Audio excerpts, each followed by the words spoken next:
Fala pessoal, beleza? Sejam todos muito bem-vindos a mais um vídeo aqui do canal Meu Primeiro Filme.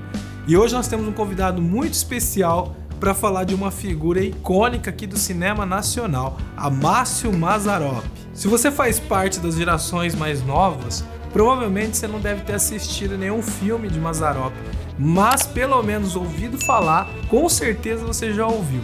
Mazzaropi é uma figura icônica na história do cinema nacional. Ficou muito conhecido com seus filmes de comédia caipira, principalmente nas décadas de 60 e 70. E para falar um pouquinho sobre esse mestre da comédia caipira, temos um convidado muito especial aqui, que é o José Adalto Cardoso. Ele é cineasta da época da Boca do Cinema Paulista e trabalhou junto com o Mazzaropi. Fez assistência de direção em 2 filmes dele e ele vai trazer aqui alguns relatos pessoais, né, de como que era o set de gravação, como que era a convivência com o Mazzaropi. Enfim, vai trazer alguns relatos muito bacanas que só quem conviveu com ele poderia trazer. Cambado de medroso, tá vendo que o defunto tá morto?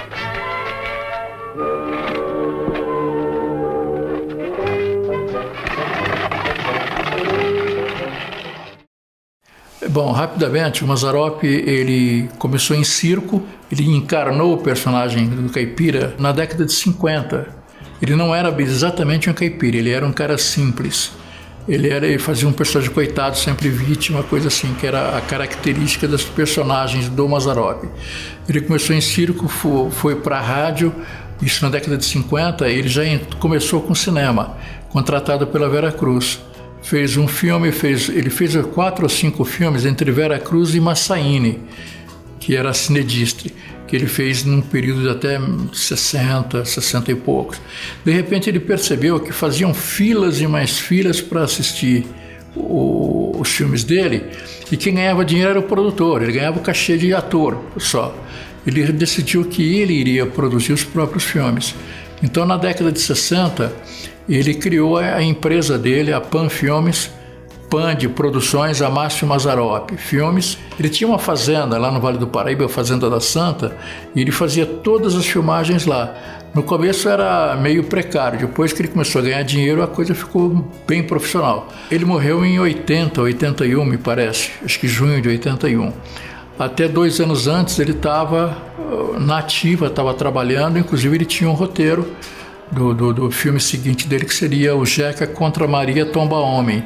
Esse roteiro, claro, acabou não sendo feito, deve estar até por aí, e alguém precisava descobrir e filmar esse projeto com uma espécie de homenagem para o Mazza. Em 74 eu tinha amizade, eu estava começando no cinema, tinha feito 2 filmes como assistente de direção, e eu tinha amizade com o Pio Zamuner, que era diretor dos filmes do Mazzaropi na época. E um belo dia eu estou em casa quando ligam e pedem para falar comigo, dizendo que o Mazzaropi, que o Pio estava me chamando para fazer um filme do Mazzaropi. A filmagem já tinha começado, foi em 74 isso, a filmagem já tinha começado. Acontece que o assistente de direção teve um problema pessoal na família dele, que teve que sair da filmagem, motivo de força maior. E de repente eles ficaram sem assistente de direção, e o Pio lembrou de mim, foi uma casualidade. O Pio mandou avisar lá no escritório do Mazzaropi, chama o fulano no telefone e tal e vê se ele pode vir. Foi uma emoção muito grande, porque quando eu saí de Batatais para ir para São Paulo, em 66, eu tinha 2 sonhos, conhecer os meus ídolos, que eram Roberto Carlos e Mazzaropi. O Roberto Carlos eu não conheci, mas Mazzaropi não só conheci, como trabalhei 2 filmes, em 74 e 75, mas eu ainda estava verde, eu estava começando. No cinema você não aprende de um dia para o outro. E o Mazza acabou gostando do meu jeito, do meu esforço, da minha boa vontade, entendendo que eu estava amadurecendo na coisa. Em 74 nós fizemos o Jeca Macumbeiro. Em 75 a gente fez o Jeca contra o Capeta. Foram os 2 filmes que eu trabalhei com o Mazzaropi. Naquela época o Mazza tinha uma coisa, ele tentava ganhar o mercado internacional. E aí ele viu que o Jeca Macumbeiro deu uma grana, foi o filme mais complicado, porque o Jeca Macumbeiro teve uma característica.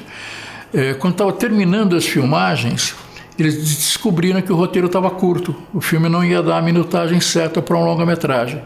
Então foi um tal de encher linguiça, e o Mazza ficou nervoso, estressou, começou a criar cenas, criou algumas piadas, algumas coisas lá para encher linguiça para poder dar o espaço. Então, quando ele terminou o filme, ele estava arrasado, ele estava muito chateado com o resultado, porque nunca tinha acontecido isso na carreira dele. Quando o Jeca Macumbeiro bateu nas telas, foi uma das maiores rendas que ele teve. E a gente estava fazendo o roteiro do que seria, na época chamava O Desquite, porque a gente sempre trabalha com um título provisório. Era a história de que o Jeca, ele não seria, ele era um caipira e era um cara urbano, mais simples, coitado.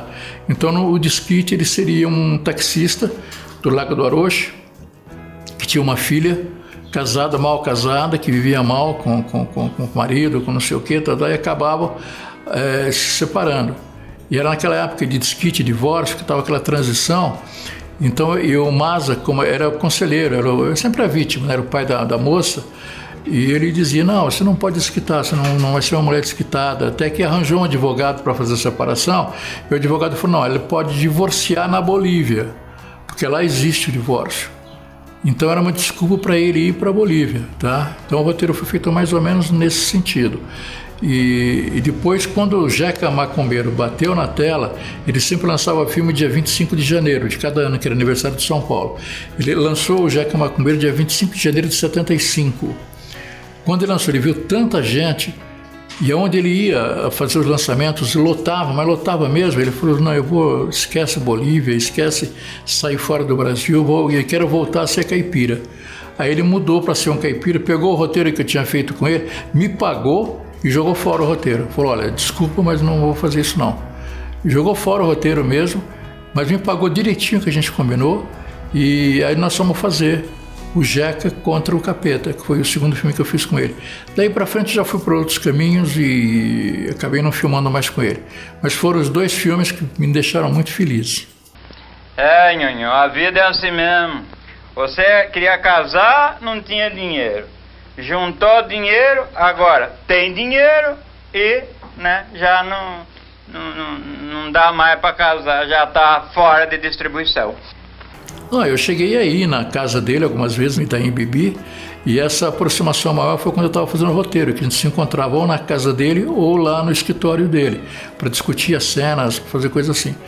E era um cara também simples, você via ele, só faltava o chapéu de palha e a roupa de caipira, porque ele falava mais ou menos daquele jeito, tá? E era simples, aparentemente simples, mas ele era muito esperto como um empreendedor. Tanto que ele fez uma fortuna com os filmes dele, soube administrar, além de produzir, ele também distribuía o filme, ou seja, ele fechou o circuito, ele produzia, distribuía, ele só faltava exibir. Entende? Mas ele tinha o arte palácio que estava garantido para ele e ficava semanas e semanas lá, e todos os cinemas que ele queria passar, ele conseguia. Ele era divertido, ele criava piada do nada. Eu me lembro que quando eu conheci o Mazzaropi, nesse filme, o Jeca Macumbeiro, eu cheguei à noite, eu estava assim, meio emocionado, porque eu conheci o Mazzaropi no dia seguinte.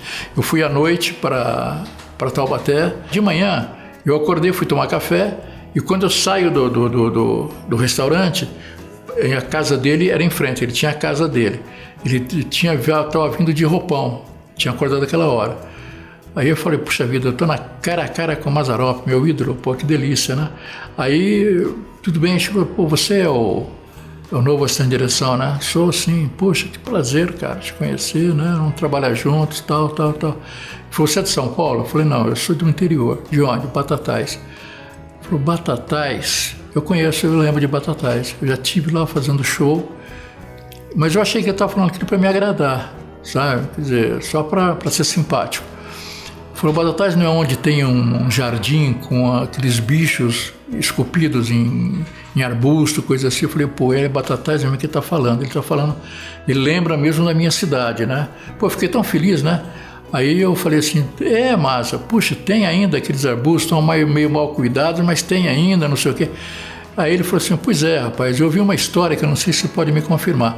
Diz que Sertãozinho pediu uma muda de elefante para Batatais. E eles plantaram lá em Sertãozinho e não nasceu elefante, nasceu uma árvore, e eles vieram reclamar. É verdade isso? Quer dizer, ele criava essas histórias assim do nada, entende? Só porque eu falei Batatais, na hora ele tinha uma agilidade para pensar nas coisas, para criar situações, e isso muitas vezes durante a filmagem a gente percebia também. O Mazza tinha a característica que eu fui o único cara que eu trabalhei que trabalhava com som direto. Na época todos os filmes que a gente fazia eram dublados. Se gravava só a imagem e depois colocava o som em estúdio, ou a dublagem. O Mazza a gente fazia com som direto. E tinha que ser com som direto, porque ninguém iria conseguir dublar o Mazzaropi, porque ia perder aquela energia, aquela coisa que ele tem quando... Ele não se importava com nada. Era um super patrão que parecia um cara comum, um funcionário legal, se misturava com a turma, gostava de curtir o pessoal todo ali, entende? E quando ele entrava em cena, ele se transformava, ele virava realmente o caipira, né?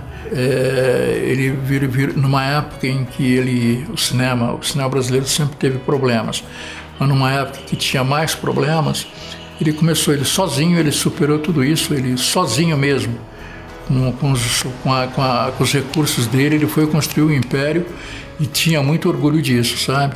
Eu acho que o Mazzaropi era um gênio também. Um cara muito engraçado, porque o personagem que ele criou, o caipira, na verdade era inspirado num personagem do Monteiro Lobato, chamado Jeca Tatu.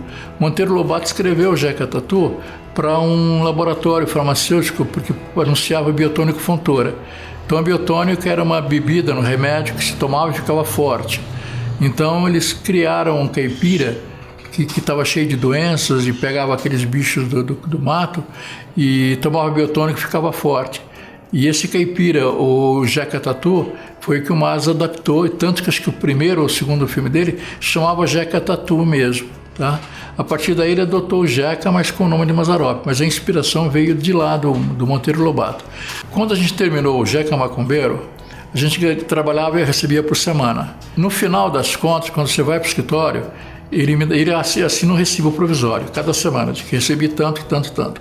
Aí vai para o escritório, ele faz um recibo total, só cancela todos aqueles, faz um recibo total para poder prestar contas, para poder declarar os impostos de renda, as coisas dele. Então ele fez esse recibo total para mim, tá? Me pagou tudo direitinho. Ele era um cara que ele combinava com você, não precisava fazer contrato, a palavra dele valia. E fez um recibinho e me deu uma cópia para eu guardar, a outra ele ia entregar lá para o fisco, para não sei quem, e ficou nas mãos quem fez. Isso foi o contador dele, o Gentil.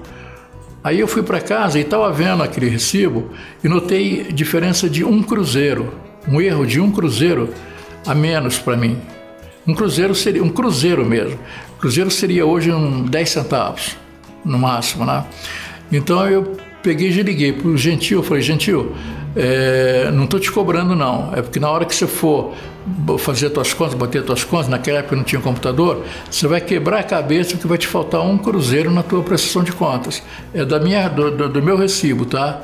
Então você, por favor, cara, acerta aí, e só estou te falando para te ajudar. Não quero 10 centavos, né? Hoje não tem nem sentido. Ele falou, tá, tudo bem, obrigado e tal. Passado 2 dias, ele me liga e falou, o Mazza pediu para você passar aqui. Eu fui lá, o Mazza só pagava a gente em cheque. Qualquer dinheiro que saía do bolso da firma por conta do filme era em cheque, não importa o valor. E o Mazza tinha um cheque de 1 cruzeiro para me dar. Olha que coisa incrível. Eu falei, mas por que é esse cheque? Não é a diferença daquilo lá. Eu falei, mas eu não quero, poxa, eu não estou te cobrando. Não, mas o que é teu, o que é meu, aquela história, né? Então eu acabei assinando um recibo de 1 cruzeiro, recebi o cheque de 1 cruzeiro e não sabia o que fazer com esse cheque. É a mesma coisa que você ter um cheque de 10 centavos hoje. Aí eu fui, passado, 15 dias, eu com esse cheque na minha carteira. E eu morava numa república, lá no Brás ainda. Aí eu falei com o pessoal, olha, vamos lá em Pedreira, na região de Campinas, onde tinha feito antes Sedução, o primeiro filme meu. Alguns meses antes. Eu tinha muita amizade, peguei muita amizade com o pessoal do hotel. Eles tinham um leitão à pururuca que era uma delícia. Aí eu peguei a turma do meu apartamento, falei, vamos para Pedreira que eu pago para vocês um leitão à pururuca que vocês vão ver, nunca mais vão esquecer. E fomos para Pedreira. Almoçamos em 4 ou 5. Comemos leitão até não poder mais. Foi uma delícia de almoço. E eu queria pagar, né? E na hora de pagar, O Daúde, que era o dono do hotel, que estava no caixa, ele viu esse cheque de 1 cruzeiro. Ele falou assim, peraí, deixa eu ver esse cheque aí, né? Ele viu a assinatura do Mazzaropi. Ele falou, foi o Mazzaropi que assinou esse cheque? Eu falei, claro, é dele, só que não sei o que fazer com o cheque. Ele falou, faz o seguinte, me dá esse cheque de 1 cruzeiro e tá paga a tua conta.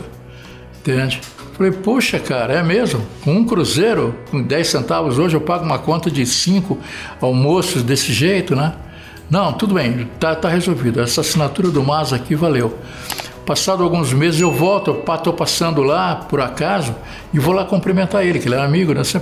Ele tinha colocado num quadro esse cheque de 1 cruzeiro e estava atrás, na parede, atrás do caixa, atrás dele.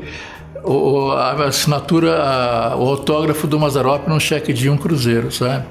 Quer dizer, essas são algumas histórias curiosas que a gente tem.